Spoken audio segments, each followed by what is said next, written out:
Okay, a quick lesson here about gaa-onji versus mii-wenji. They mean the same thing. That's why it's what it means. Anishinaabemong in English. But anyway, gaa-onji is past tense. So here's a sentence here. Nanabada-bon gaa-bikanuji ende-bikong gaa-onji nakwe-tunzawan.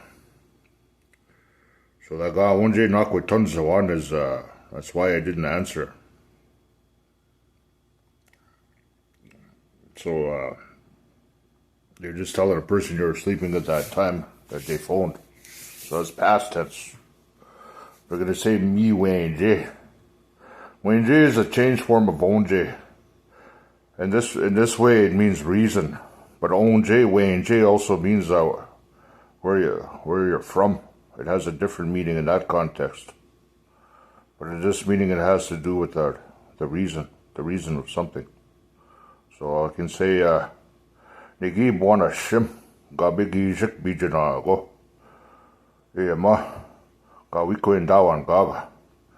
Mii-wenji no dishanag no gum. That's why I'm exhausted today. I danced power all day yesterday there in Sandy Bay. Mii-wenji. Mii-wenji no dishanan. That's also the subjunctive.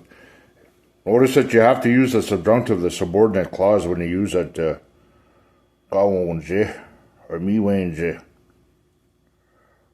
Hamsa.